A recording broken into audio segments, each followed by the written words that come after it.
Hello everyone. आज के इस वीडियो में हम भारत की स्थिति और विस्तार को कंटिन्यू करेंगे। कुछ पार्ट हमने पिछले वीडियो में देख लिया था भारत की स्थिति और विस्तार से रिलेटेड। आज इसी के आगे हम कंटिन्यू करेंगे इसको। तो फर्स्ट ऑफ ऑल हम इस मैप में देख रहे हैं कि कुछ स्थितियां दर्शाई गई हैं, जैसे कि यहाँ पर ये दर्शाई गई हैं, ये इधर पूर्व पश्चिम में, इधर पूर्व में एंड इधर दक्षिण में। तो हम ये क्या चीज़ें हैं इसको समझेंगे। तो सबसे पहले ये अपना भारत का मैप है और भारत के मैप में सबसे उत्तरतम बिंदु की अगर हम बात करें तो वो किस अक्षांश पर है, तो वो है 37 डिग्री 6 मिनट उत्तरी अक्षांश पर। और ये जो बिंदु है, पॉइंट है, वो उस स्थान कौन से स्थान पर है, इसको हम बोलते हैं इंदिरा कोल। मीन्स अगर क्वेश्चन पूछे कि हमारे भारत का उत्तरतम बिंदु कौन सा है तो हम आंसर देंगे इंदिरा कोल। अगर दक्षिणतम बिंदु की अगर हम बात करते हैं तो अक्षांश कौन सा है, 8 डिग्री 4 मिनट उत्तरी अक्षांश। और जो पॉइंट है वो है कैप कैमरिन। कैप कैमरिन बोल दो, कभी कभी कन्याकुमारी भी आ जाता है क्योंकि ये कन्याकुमारी है। कैप कैमरिन और कन्याकुमारी दोनों ही इसके आंसर सही हैं। वो हमें डिपेंड करेगा कि हमारे ऑप्शंस में क्या आंसर है।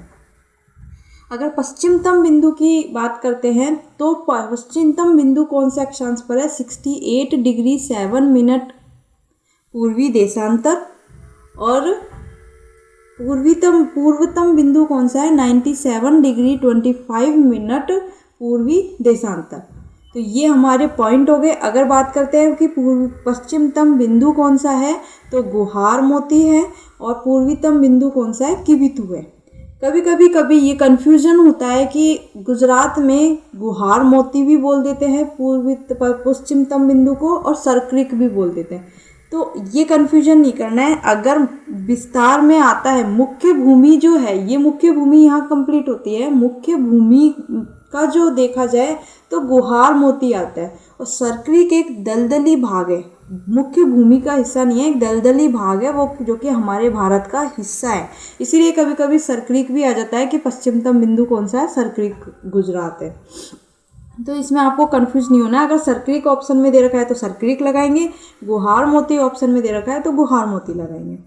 ये हमारे बिंदु हो गए, सारे पॉइंट हो गए। अब विस्तार की अगर बात करते हैं तो अक्षांशीय विस्तार क्या हो जाएगा, अक्षांशीय विस्तार हो जाएगा 8 डिग्री 4 मिनट उत्तरी अक्षांश से लेकर 37 डिग्री 6 मिनट उत्तरी अक्षांश तक। और देशांतरीय विस्तार क्या हो जाएगा, 68 डिग्री 7 मिनट पूर्वी देशांतर से 97 डिग्री 25 मिनट पूर्वी देशांतर तक। ये हमारा विस्तार हो गया क्या, अक्षांशीय विस्तार और देशांतरीय विस्तार। अब हम बात करते हैं किसकी, इसकी लंबाई और चौड़ाई की। तो लंबाई और चौड़ाई की अगर हम बात करते हैं तो उत्तर से लेकर के दक्षिण तक की जो इसकी लंबाई है वो क्या है, 3214 किलोमीटर। मैं इसमें राइट करना भूल गई हूँ, आपको इसके नोट्स भी हैं आगे, उसमें देख लीजिएगा। तो इसमें उत्तर से दक्षिण तक की जो ये लंबाई है वो है हमारी 3214 किलोमीटर। और पश्चिम से पूर्व से पश्चिम तक की जो चौड़ाई है वो है हमारी 2933 किलोमीटर। ये इसकी पूर्वी अक्षांशीय विस्तार और देशांतरीय विस्तार हो गया। अब बात करते हैं इस 23.5 डिग्री की। ये जो आपको लाइन दिख रही है 23.5 डिग्री उत्तरी अक्षांश रेखा, इसे हम बोलते हैं कर्क रेखा। और ये कर्क रेखा भारत को 2 भागों में विभाजित करती है, उत्तरी भारत और दक्षिणी भारत। क्वेश्चंस बनते हैं कि कर्क रेखा भारत के कितने राज्यों से होकर गुजरती है। तो ये भारत के 8 राज्यों से होकर गुजरती है। कौन कौन से हैं, फर्स्ट गुजरात, फिर मध्य प्रदेश, फिर छत्तीसगढ़, झारखंड, पश्चिम बंगाल, त्रिपुरा और मिजोरम। अब मैंने जैसा कि आपसे पहले बोला था कि अगर हमारे माइंड में मैप सेट होता है तो हमें ट्रिक्स की ज़रूरत नहीं होती है। कुछ लोग होते हैं जो ट्रिक्स पर डिपेंडेंट होते हैं। ट्रिक्स इतनी सारी इकट्ठी हो जाती है कि हम कंफ्यूज हो जाते हैं कि इसकी ट्रिक क्या थी और इसकी ट्रिक क्या थी। अगर मैप से पढ़ोगे, हर कंसेप्ट को मैप से समझोगे तो आपको ट्रिक्स की ज़रूरत नहीं पड़ेगी। अगर आपको मैप आपके माइंड में सेट है तो तो आपको पता चल जाएगा कि 23.5 डिग्री किन किन राज्यों से होकर गुजरती है। सबसे पहले गुजरात, फिर मध्य प्रदेश, फिर छत्तीसगढ़, फिर झारखंड, पश्चिम बंगाल, त्रिपुरा और मिजोरम। ये 8 राज्य हैं जिससे होकर भारत के 8 राज्यों से कर्क रेखा गुजरती है। इसके बाद में एक आती है मानक समय रेखा। मानक समय रेखा जो कि 82.5 डिग्री उत्तरी अक्षांश रेखा है, ये हमारे भारत के 5 राज्यों से होकर गुजरती है। अब वो 5 राज्य कौन कौन से हैं? सबसे पहला है यूपी, यूपी के बाद एमपी, मध्य प्रदेश, फिर छत्तीसगढ़, उसके बाद थोड़ा सा पार्ट उड़ीसा का और फिर आंध्र प्रदेश। तो ये भारत के 5 राज्य हैं जिनसे होकर ये मानक समय रेखा गुजरती है।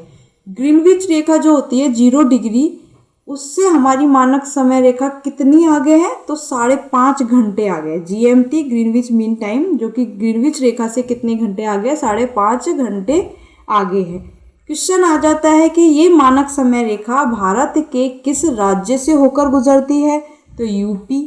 यूपी में किस स्थान से होकर गुजरती है? तो इलाहाबाद का स्थान है नैनी, वहाँ से होकर के गुजरती है। इलाहाबाद का नाम चेंज करके प्रयागराज कर दिया गया है, तो ये भी आ सकता है प्रयागराज के नैनी शहर से होकर ये गुजरती है। तो ये हो गए क्वेश्चंस अपने। कुछ अपने भारत के पड़ोसी देश हैं जैसे कि पाकिस्तान, अफगानिस्तान, ये बता चुके हैं हम, नेपाल, भूटान, बांग्लादेश, म्यांमार, तो ये सब भी हमें याद रखना है। गुजरात और ये महाराष्ट्र के बीच में ये स्थान है जहाँ पर खंबात की खाड़ी है। ये अपने कुछ द्वीप हैं जैसे लक्षद्वीप, मालदीव, ये अंडमान निकोबार। एक क्वेश्चन बहुत इंपॉर्टेंट है, अगर क्वेश्चन पूछ लिया जाए कि भारत का मुख्य भूमि का दक्षिणतम बिंदु कौन सा है? Cape Cameroon. अगर पूछ लिया जाए भारत का दक्षिणतम बिंदु कौन सा है, तो ये द्वीप समूह जो कि हमारे भारत का ही हिस्सा है, इसमें जो इंदिरा पॉइंट है जो कि 6 डिग्री 7 मिनट या 6 डिग्री 4 मिनट का इसका वो है, यहाँ पर इंदिरा पॉइंट है। तो ये इंदिरा पॉइंट भारत का दक्षिणतम बिंदु है। और इस इंदिरा पॉइंट के कुछ नाम भी है जैसे मार्शल पॉइंट, पिग्मेलियन पॉइंट। ये इंदिरा पॉइंट के क्या है? कुछ नाम हैं जो भी क्वेश्चन में एग्जाम्स में पूछ लिए जाते हैं, जो हमें ध्यान रखने हैं। नेक्स्ट, ये हमने आपको बता दिया है कि भारत का अक्षांशीय विस्तार और देशांतरीय विस्तार क्या है। अक्षांशीय विस्तार 8 डिग्री 4 मिनट उत्तरी अक्षांश से 37 डिग्री 6 मिनट उत्तरी अक्षांश की मध्य, और देशांतरीय विस्तार 68 डिग्री 7 मिनट पूर्वी देशांतर से 97 डिग्री 25 मिनट पूर्वी देशांतर के मध्य। उत्तर से दक्षिण की लंबाई कितनी है? 3214 किलोमीटर, और पूर्व से पश्चिम की चौड़ाई कितनी है? 2933 किलोमीटर। ये वही चीज़ें हैं जो मैंने आपको मैप के थ्रू समझाई हैं, वो मैंने यहाँ पर नोट डाउन कर दिए ताकि आपको थोड़ी सी प्रॉब्लम नहीं आए और आपको नोट्स के रूप में ये अवेलेबल हो जाए। भारत का उत्तरतम बिंदु इंदिरा कोल जो कि लद्दाख में है। भारत का दक्षिणतम बिंदु मुख्य भूमि का कैप कैमरून। पूर्वीतम बिंदु गुहार मोती गुजरात भी है और सरक्रिक गुजरात भी है, ये भी आपको याद रखना है। भारत का पश्चिमतम बिंदु किबिथु जो कि अरुणाचल प्रदेश में है, और भारत का दक्षिणतम बिंदु इंदिरा पॉइंट है। 23.5 डिग्री उत्तरी अक्षांश रेखा जो कि कर्क रेखा होती है, भारत को 2 बराबर भागों में बांटती है और भारत के 8 राज्यों से होकर ये गुजरती है। नेक्स्ट है भारत में इंडियन स्टैंडर्ड टाइम IST जो कि GMT से 5.5 घंटे आगे है। इसका निर्धारण किससे किया जाता है? 82 डिग्री पूर्वी देशांतर पर इसका निर्धारण किया जाता है। भारत में ये यूपी से होकर गुजरती है, मिर्ज़ापुर नैनी से होकर 5 राज्यों से गुजरती है, यूपी, MP, छत्तीसगढ़, ओडिशा और आंध्र प्रदेश। ये हमने मैप में पढ़ लिया था। अब है भारत के पड़ोसी देश। भारत के पड़ोसी देश कौन कौन से हैं? बांग्लादेश, चीन, पाकिस्तान, नेपाल, म्यांमार, भूटान और अफगानिस्तान। ये हमने मैप में देखे थे। अब इनकी लंबाई और सीमा रेखा के बारे में हम डिस्कस कर लेते हैं। तो बांग्लादेश की सीमा रेखा क्या है? 4096 किलोमीटर, और इस सीमा रेखा को क्या नाम दिया गया है? जीरो लाइन रेखा, जो कि सबसे लंबी सीमा रेखा बनाती है अपने भारत के साथ। चीन, इसकी सीमा रेखा की लंबाई 3488 किलोमीटर है, और इस सीमा रेखा को क्या नाम दिया है? मैकमोहन रेखा। जो चीन की और भारत की सीमा रेखा है, उस सीमा रेखा का नाम मैकमोहन रेखा है। पाकिस्तान 3323 किलोमीटर, और इस सीमा रेखा का क्या नाम है? रेड क्लिफ रेखा। नेपाल के साथ जो हमारी सीमा रेखा बनती है 1751 किलोमीटर की है, और इसके साथ जो सीमा रेखा बनती है उसका कोई नाम नहीं है। म्यांमार की बात करें तो 1643 किलोमीटर, और इसके साथ में जो इसका नाम है वो अराकानयुमा पर्वत है। वो क्यों है? क्योंकि वहाँ पर अराकोन उधर की जो हिमालय जो म्यांमार में जाकर के म्यांमार में जो जा रहा है उस हिमालय को क्या बोला जाता है म्यांमार में? अराकानयुमा। इसीलिए इसकी सीमा रेखा का नाम क्या है? अराकानयुमा पर्वत है।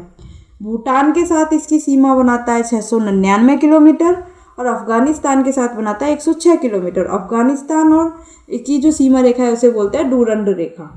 तो ये कुछ पड़ोसी देश है जिसकी सीमा रेखा निर्धारण की गई है और इसके कुछ नाम दिए गए हैं, वो आपको हमने बताए हैं। ट्रिक की अगर बात करते हैं तो ट्रिक भी है बचपन में MBA किया। ब से बांग्लादेश, च से चाइना, प से पाकिस्तान, न से नेपाल, M से म्यांमार, B से भूटान और A से अफगानिस्तान। ट्रिक की मैं आपको सलाह नहीं दूंगी, क्योंकि जो चीज़ें हम रेगुलरली मैप से याद कर सकते हैं वो हम ट्रिक से याद नहीं कर सकते। ट्रिक्स में कंफ्यूज हो जाते हैं। मैं इस वजह से ट्रिक को ज़्यादा फॉलो नहीं करती हूँ। मैं करती हूँ मैप को फॉलो। मैप से पढ़ना ज़्यादा ईजी होता है बजाय ट्रिक के। सो आगे का जो स्थिति और विस्तार का चैप्टर है वो हम हमारे नेक्स्ट वीडियो में देखेंगे। So thank you for watching this video. Please like, comment and share.